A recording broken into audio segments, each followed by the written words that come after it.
Dikisahkan di masa depan terjadi malapetaka yang menyebar ke seluruh dunia sehingga menyebabkan umat manusia berada di ambang kepunahan. Di antara manusia yang tersisa, ditampilkan seorang pengembara yang mencoba mencari tempat berlindung di tengah hutan. Pada suatu hari dia berhasil menemukan, namun sangat disayangkan. Ya, apa yang sebenarnya terjadi?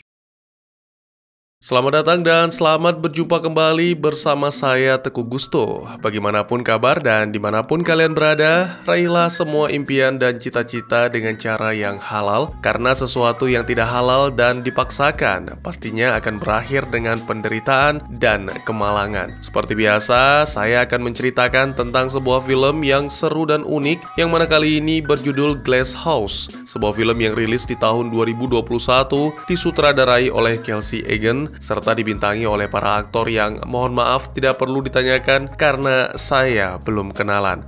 Baik, tidak usah berlama-lama kawan, segera itu kopi disiapkan dan segera cerita kita lanjutkan.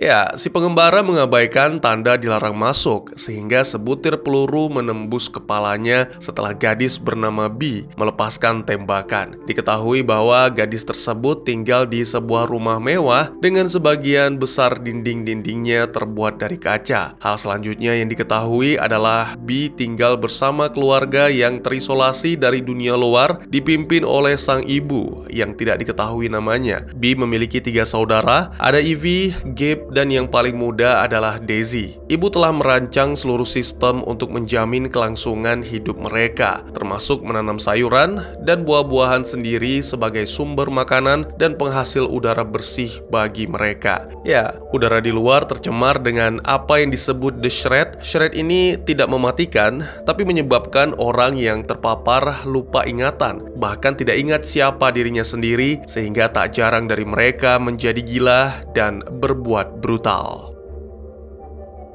Selain itu, ibu juga memberikan kalung dengan inisial nama untuk membantu mereka agar selalu mengingat. Mereka juga diharuskan untuk hidup teratur dan harus mengenakan masker ketika keluar rumah. Tapi meskipun demikian, kemalangan pernah menimpa Gabe. Saat kecil, pemuda itu pernah lupa mengenakan masker sehingga kini dia menderita kondisi seperti demensia, yang mana mau tidak mau, keluarga itu harus merantainya setiap kali mengalami hari yang buruk.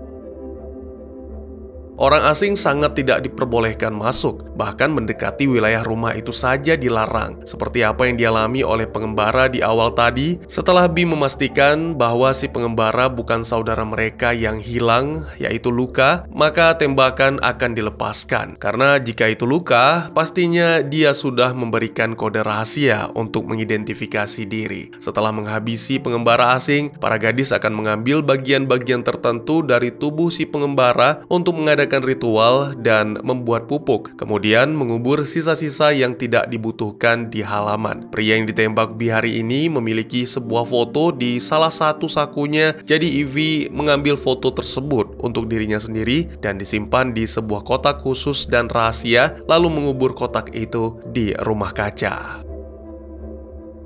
Saat ritual, seluruh anggota keluarga berkumpul di sebuah ruangan, mengelilingi potongan tubuh dan mengungkapkan rasa syukur mereka karena memiliki tempat berlindung yang disebut sanctuary. Perasaan ini dituangkan ke dalam lukisan yang menghiasi dinding-dinding kaca dengan kisah-kisah yang melatar belakangi tentang seorang ibu bersama keluarganya. Ingat dan selalu mengingat, itu semua adalah bagian dari janji mereka. Pada suatu malam, ketika B sedang menjalankan tugas berjaga, secara tiba-tiba ia melihat seorang yang asing mendekat ke wilayah rumah. B menggunakan senter untuk memberikan kode. Namun si pria asing tidak membalas, yang mana seharusnya ia dihabisi. Tapi entah mengapa, melihat wajahnya, B seperti merasakan sesuatu, yang mana pada akhirnya gadis itu pun melanggar peraturan membawa si pria asing ke dalam rumah. Tentu saja ibu marah dan ingin menyingkirkan pria asing itu. Tetapi Desi mengingatkan kembali kepada semuanya bahwa rumah adalah tempat suci. Jadi barang siapa yang berada di dalam rumah maka akan menjadi suci, termasuk pria asing yang dibawa oleh B. Tak punya pilihan, ibu pun memutuskan setidaknya menggunakan kesempatan ini untuk mengajari anak-anaknya cara menjahit luka. Karena kebetulan kaki si pria asing mengalami luka parah. Keesokan paginya, pria asing terbangun dan mendapati diri dalam kondisi terbelenggu, lalu menemukan B yang tidur di sebelahnya. Sementara itu, Gabe juga terbangun dan menyadari bahwa dia mengompol, jadi Ivy meminta tolong kepada B agar mereka bisa sama-sama membersihkan. B sangat ingin agar bisa terus bersama pria asing, oleh karena itu dia membantu Ivy secepat mungkin menyingkirkan kasur, lalu meninggalkan Ivy sendirian dalam kecanggungan karena harus membersihkan saudara mereka.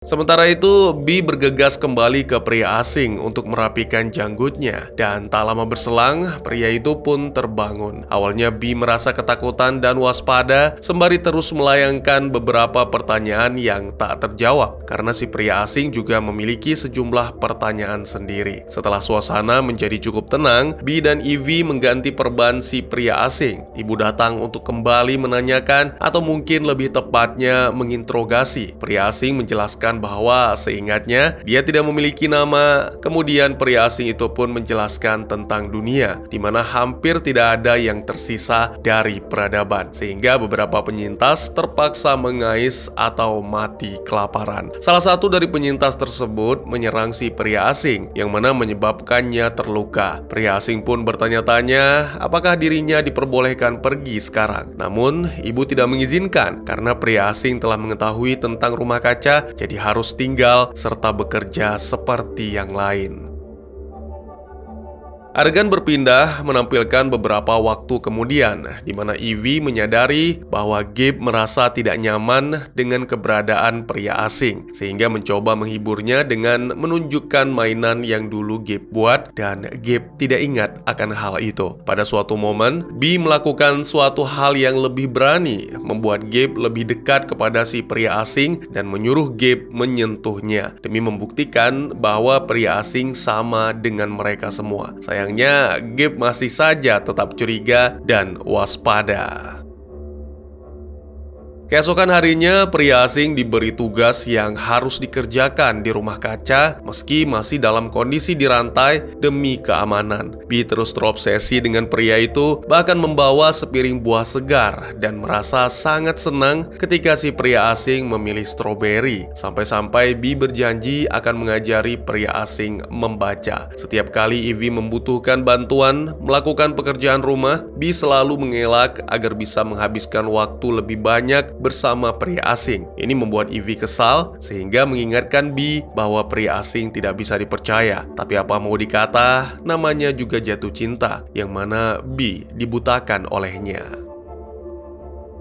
Pada suatu momen, B dan pria asing sedang melakukan tugas untuk menutup celah pada jendela. B menjelaskan kepada pria asing bahwa lukisan atau gambar pada dinding kaca mewakili kisah hidup mereka. Salah satu yang menarik perhatian adalah gambar seorang pria, yang mana B menjelaskan bahwa pria itu adalah segala-galanya bagi B. Saat makan malam, B mencoba mengajak pria asing duduk bersama keluarga. Sayangnya ibu melarang karena tempat itu hanya untuk Luka. Diketahui bahwa Luka sedang mencari informasi tentang para penyintas dan sampai saat ini belum juga kembali. Hari demi hari telah berlalu dan kondisi kaki si pria asing pun kini secara perlahan membaik. Di suatu kesempatan, Desi menanyakan tentang hewan karena belum pernah melihat satupun. Pria asing menjelaskan tentang salah satu hewan yang luar biasa, yaitu kuda yang cerdas dan juga cepat. Serta pria itu juga berjanji akan membuat suatu ukiran asalkan Desi bisa mengambilkan sebilah pisau untuknya.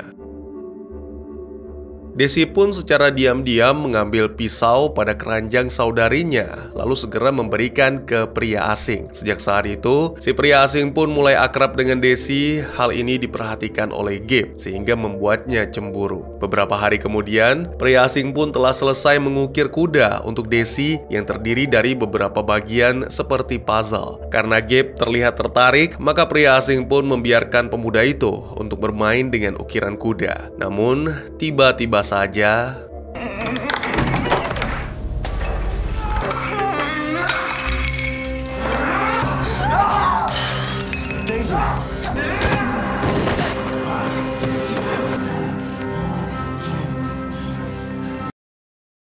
pada malam hari, Bee melihat dirinya di cermin sambil mengeluhkan memar di wajah akibat amukan Gabe siang tadi. Pria asing datang mendekat, menggoda tentang hal itu, dan secara tidak sengaja, gadis itu memanggil pria asing sebagai Luka, sehingga pria asing mengakui bahwa dirinya tidak bisa menjadi Luka karena merasakan hal yang tidak seharusnya dirasakan seorang saudara. Dan yang lebih mengejutkan lagi, Bee merasa senang akan hal ini, karena Luka juga merasakan hal yang sama terhadapnya. Hah? Keluarga Rumah Kaca tidak lagi membelenggu si pria asing, sehingga kini ia bebas berkeliaran namun tetap harus menjalankan setiap tugas yang diberikan. Pada suatu hari, pria asing menemukan Evie dengan kotak dan mempertanyakan hal itu. Evie menjelaskan bahwa kotak tersebut adalah sebuah permainan yang mereka mainkan bersama-sama dengan Luka. Pria asing mengungkapkan bahwa dirinya juga ingin ikut bermain, namun Evie menolak karena pria asing bukanlah Luka, dan selain itu Evie juga mengatakan bahwa seharusnya pria asing tidak ikut berpartisipasi dalam kegiatan keluarga, terutama ritual. Pria asing tidak sepenuhnya setuju. Menurutnya ritual tersebut adalah sesuatu yang baik, ditujukan untuk mengingat siapa mereka, yang mana mengisyaratkan bahwa dirinya juga perlu mengingat. Setelah itu, karena masih penasaran, pria asing menemui Bee dan Desi untuk membicarakan tentang kotak. Desi tidak mengingat karena saat permainan tersebut berlangsung, dirinya masih sangat kecil. Sementara bagi Bee, kotak tersebut mengingatkannya akan Luka yang selalu menyembunyikan hal yang paling disukai Bee di dalamnya, yaitu stroberi. Beberapa waktu kemudian, pria asing kembali menemui Evie, meminta maaf jika perkataan sebelumnya menyinggung perasaan Evie. Tetap saja, Evie masih belum bisa mempercayai dan mengakui bahwa seandainya kala itu dirinya yang berjaga, sudah pasti dia akan menghabisi si pria asing tanpa ragu. Saat turun, pria asing bertemu dengan ibu yang menegaskan kembali bahwa keberadaan akan sesuatu tentunya memiliki tujuan, dan dirinya telah mengetahui tujuan dari keberadaan si pria asing. Keesokan harinya, tiga bersaudari melakukan pekerjaan seperti biasa di taman. Tiba-tiba si pria asing datang, meninggalkan stroberi untuk Bee. Bagi Bee, ini adalah sesuatu yang membuatnya semakin yakin bahwa pria asing itu sebenarnya adalah Luka yang terlupakan. Sementara Evie membantah hal itu karena terasa seperti manipulasi. Sore harinya, pria asing bergabung dengan Bee melakukan tugas jaga, yang mana pada momen ini terjadi tindakan yang cukup tegas untuk membawa hubungan pasangan tersebut ke tingkat selanjutnya. Setelah menembak penyintas lain yang berusaha mendekati rumah, lagi-lagi mereka mempertegas hubungan yang mana disaksikan oleh Evie. Kejadian ini mengingatkan Evie akan suatu peristiwa bertahun-tahun yang lalu, yang mana pada saat itu Evie lengah, sehingga Gabe yang masih kecil keluar rumah tanpa mengenakan masker. Beberapa waktu kemudian, pria asing yang mengetahui bahwa Evie menyaksikan menemui gadis itu untuk menyindir, sehingga Evie pun marah dan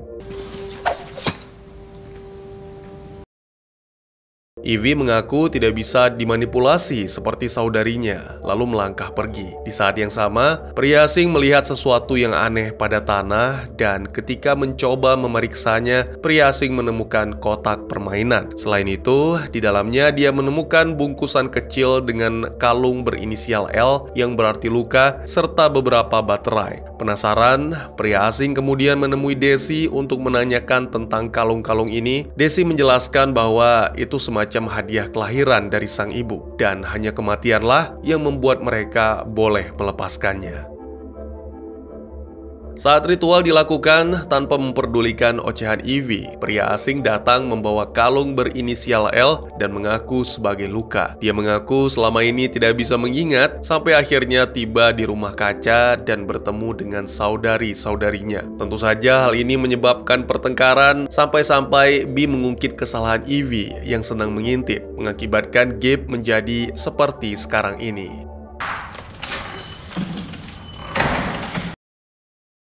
Beberapa waktu kemudian, setelah makan malam, di mana pria asing duduk di kursi Luka yang mana membuat Gabe merasa semakin gelisah. Ivy menemui ibu dan mengeluhkan mengapa hanya dirinya yang bisa melihat semua kebenaran. Sang ibu menenangkan gadis itu dan mengatakan bahwa rencana telah disiapkan karena Luka akan selalu pergi.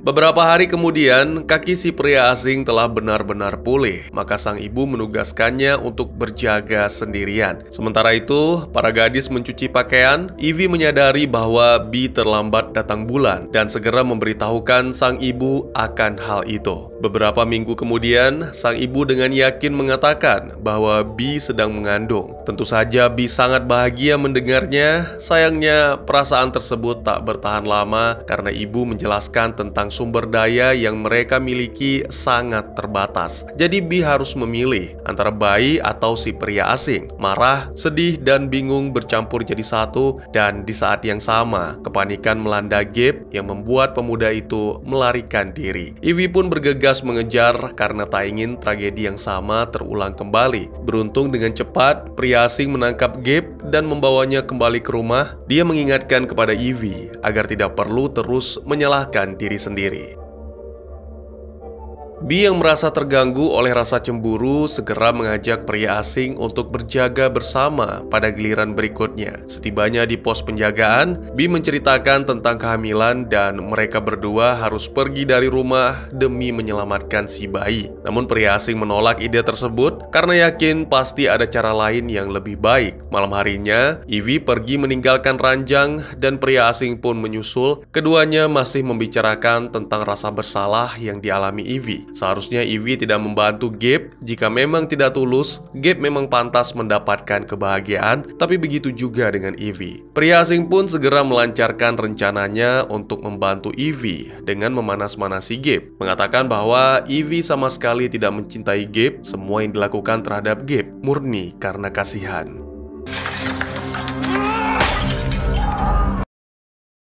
Sang ibu menyadari apa yang terjadi dan sudah curiga karena hampir setiap kali Gabe mengamuk, pria asing ada di dekatnya. Pria asing mengungkapkan bahwa Gabe telah menjadi semakin berbahaya, oleh karena itu mungkin akan lebih baik jika Gabe dibiarkan di luar sana tanpa ingatan. Namun ibu menolak usul tersebut dan tetap pada pendirian bahwa pria asing harus pergi dari rumah kaca. Malam harinya, seperti biasa, ibu mengikat Gabe ke tempat tidur sembari menceritakan tentang kisah mereka, yang mana mengingatkan Gabe bahwa dia sangat dicintai. Dalam perjalanan keluar, sang ibu bertemu dengan pria asing, mengatakan bahwa wanita itu tidak bisa dimanipulasi, sehingga satu-satunya cara adalah menyingkirkannya.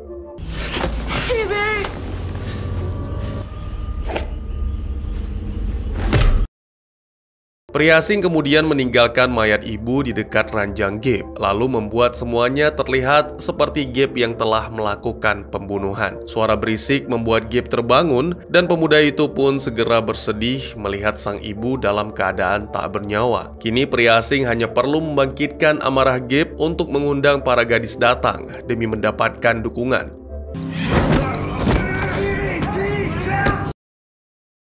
B sebenarnya sangat marah, tapi tak bisa percaya begitu saja bahwa Gabe telah menghabisi ibu mereka. Jadi dia mencoba memikirkan bagaimana mungkin semua itu bisa terjadi. Sementara itu, pria asing kembali menemui Gabe, membungkapnya, lalu membuka jendela agar Shred dapat masuk dan mengatakan ini semua demi kebaikan agar Gabe bisa melupakan dan bahagia kembali. Selain itu, pria asing juga menjelaskan bahwa dirinya terus melihat orang-orang yang ia cinta tenggelam dalam kehancuran. Pria asing sebenarnya juga ingin melupakan, tapi ia tidak bisa karena ternyata tubuhnya kebal terhadap Shred.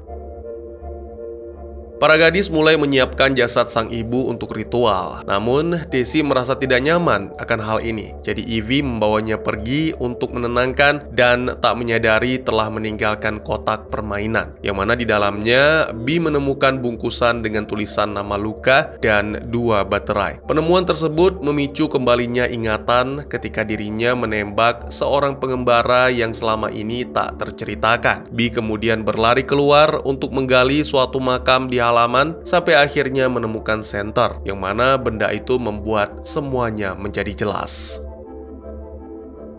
Ya, terungkap bahwa Bee lah yang menembak Luka karena tak bisa membalas kode rahasia akibat baterai senternya habis. Bee terkejut ketika menyadari bahwa dirinya tidak memakai masker, lalu ia menghirup dalam udara beracun demi melupakan semuanya. Karena baterai dan kalung berada di kotak Evie, berarti selama ini Evie juga mengetahui tentang kematian Luka. Segera terjadi pertengkaran antara 2 saudari itu. Bee mengungkapkan kekecewaannya karena selama ini Evie hanya diam dan bahkan membuat Bee berpikir Luka akan kembali. Evie membela diri, semua itu ia lakukan demi melindungi Bee dari rasa sakit. Pernyataan tersebut memberikan inspirasi kepada Bee untuk bersama-sama keluar menghirup Shred demi melupakan semuanya. Namun Evie menolak dan tak lama berselang pria asing datang untuk menghentikan mereka. Bee yang cemburu karena kini pria asing lebih perhatian terhadap Evie memutuskan untuk berlari keluar sendirian, menghirup Shred dan melupakan semuanya. Evie menyadari bahwa perlahan ia mulai kehilangan seluruh keluarga karena Shred meninggalkan dirinya sebagai satu-satunya yang memiliki ingatan. Pria asing mengatakan bahwa dirinya juga memiliki ingatan. Dia berjanji akan mendukung Evie, berjanji tidak akan mengingatkan tentang kenangan buruk, dan berjanji akan bekerja sama untuk selalu melindungi keluarga mereka. Sejak saat itu, kepemimpinan dipegang oleh Evie dengan pria asing yang bisa dibilang sebagai wakilnya. Daisy kini menerima ingatan baru bahwa dirinya adalah putri Bee. Bee sendiri kini juga menerima ingatan baru bahwa anak yang dikandungnya adalah anak Luka. Setelah itu, mereka kembali melakukan ritual untuk jasad ibu, lalu memulai kehidupan baru yang bahagia. Kini, hanya Evie yang mengenakan masker, sementara pria asing tidak mengenakan karena dia kebal terhadap virus. Keduanya berharap bayi yang dikandung Bee mampu bertahan dengan kekebalan yang diturunkan dari sang ayah. Gabe kini sama sekali tidak berbicara dan dibiarkan bebas begitu saja melakukan apapun sesukanya. Pada suatu hari, ada momen yang memicu ingatannya kembali sehingga menggali beberapa makam di halaman dan menemukan sesuatu yang mengejutkan. Film pun ditutup dengan menampilkan pada suatu hari di mana pria asing yang mengambil giliran untuk berjaga sembari mengawasi Gabe menemukan seorang pengembara yang mencoba mendekat. Hal ini membuat pria asing sempat berpikir untuk mempertimbangkan dan pada akhirnya tamat. Ya, pada akhirnya penemuan kerangka yang mengenakan kalung berinisial B dan E menunjukkan bahwa Bee dan Evie bukanlah yang sebenarnya atau yang asli. Atau mungkin juga Bee, Evie, Gabe, dan Daisy, bahkan Luka bukanlah yang asli. Mereka semua hanyalah penyintas yang datang dan dibiarkan hidup oleh ibu dengan diisi ingatan-ingatan baru untuk dijadikan keluarga. Dan bahkan mungkin nih ya, wanita yang selama ini dipanggil ibu oleh mereka bukanlah ibu yang sebenarnya. Ini berdasarkan dongeng yang diceritakan ibu di awal film tentang seorang gadis kecil yang mengembara di tengah-tengah kekejaman manusia. Gadis itu terlalu gesit sehingga sulit ditangkap, lalu dia melakukan perjalanan sampai akhirnya menemukan rumah kaca yang telah dimantrai. Lebih lanjut, ibu menceritakan bahwa hanya orang-orang yang bisa mengingat yang bisa berada di rumah itu, sedangkan monster tanpa nama tidak diizinkan masuk.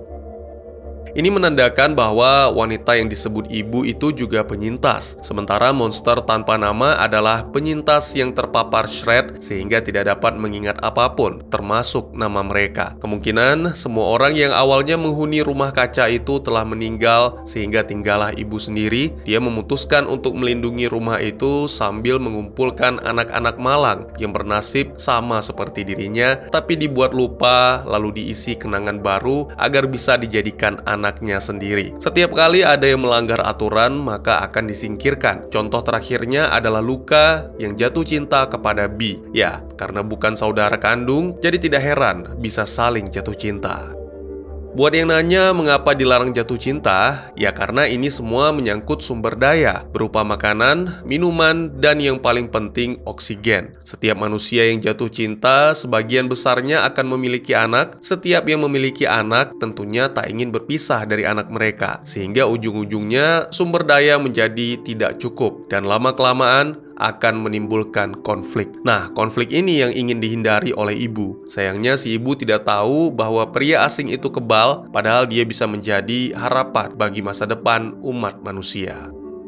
Ibu sudah semakin tua, jadi tentunya dia telah menyiapkan penerus yaitu Ivy. Mengapa Ivy? Ya karena Ivy satu-satunya yang tidak mudah terpengaruh, apalagi oleh cinta. Bagi gadis itu, keluarga dan ingatan adalah yang terpenting, sehingga sangat cocok untuk menjadi penerus ibu selanjutnya. Pada adegan terakhir, pria asing memutuskan untuk menembak Gabe, karena ya sama seperti Luka, sudah saatnya Gabe disingkirkan untuk digantikan dengan Gabe yang baru.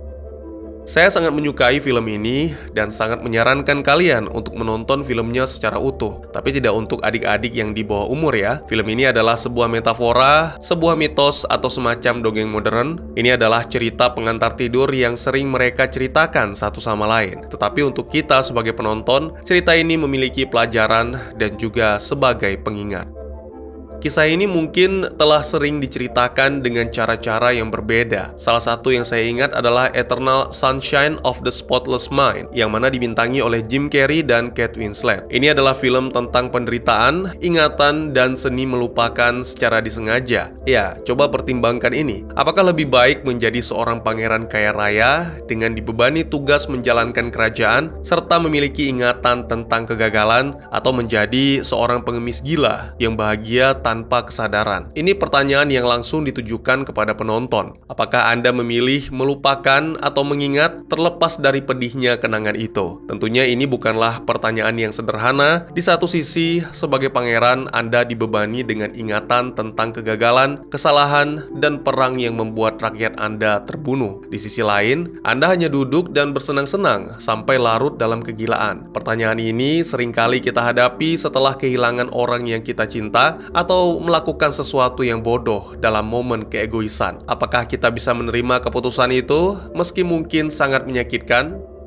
Film ini mengajukan pertanyaan dengan cara yang unik, menggunakan shred sebagai obat yang sesekali digunakan untuk melupakan agar penderitaan sirna. Jangan pikir Manu nggak manu akal, karena jika melihat rumahnya, kita udah tahu nggak mungkin itu rumah kedap udara. Jadi seperti yang saya jelaskan sebelumnya, film ini semacam dongeng fiksi ilmiah pasca apokaliptik yang harfiah, membahas dilema moral dan filosofis. Haruskah kita memiliki kebahagiaan dalam ketidaktahuan atau memilih untuk menjadi bijak dan menerima kenyataan yang pahit? Walau terdengar buruk, hanya mereka yang sadar yang bisa belajar dan berkembang menjadi lebih baik. Kita lihat bagaimana B mengelabui dirinya sendiri. Dia dengan mudah melupakan tindakannya yang buruk dan sengaja tidak mau tahu tentang kematian pasangannya. B juga membohongi dirinya sendiri, memilih untuk tidak menghadapi kebenaran yang menyakitkan, sementara Ivy melihat manipulasi itu dengan jelas sebagai suatu kebohongan. Orang yang lupa tidak mungkin belajar dari kegagalan. Kita perlu mengakui dan menerima kesalahan terlebih dahulu sebelum bisa belajar dari kesalahan tersebut. Jadi, apakah Anda lebih suka menolak nasihat yang diberikan atau malah merenungkannya sebagai bahan pembelajaran? Selain itu, dalam sudut pandang lain, saya melihat Glass House ini seperti godaan. Mirip seperti makhluk mitologi yang disebut Siren. Di wilayah yang hijau dan subur, ada sebuah bangunan yang sangat indah dan sangat terasing dari kegilaan dan kekejaman dunia akibat virus. Dan di sana, tinggallah wanita-wanita cantik yang menggoda, tapi membawa senjata untuk menghabisi siapapun yang datang. Tidak hanya dihabisi, tapi tubuh para pendatang akan digunakan untuk dijadikan sebagai pupuk. Ya, Glass House adalah suatu godaan yang membimbing pria ke dalam kehancuran. Bagaimana menurut kalian? Mungkin segitu saja teman-teman. Terima kasih buat yang sudah menyaksikan. Silahkan memberikan komentar, bertanya, ataupun merequest kira-kira film apa yang menarik untuk dibahas. Bisa lewat kolom komentar, atau buat yang malu-malu bisa via DM ke Instagram saya di @tekugusto. Insya Allah pasti akan dibaca. Mari kita jadikan kolom komentar sebagai sarana penambah wawasan dan menciptakan jalinan persaudaraan, bukan malah menjadikannya sebagai tempat pembulian sehingga menciptakan permusuhan. Jangan lupa untuk dukung terus channel ini dengan cara share, like, dan subscribe, karena dukungan dari kalian sangat berharga bagi saya demi perkembangan channel ini. Saya Gusto, sampai jumpa di video selanjutnya. Tetap semangat, tetap bersyukur setiap hari. Dadah!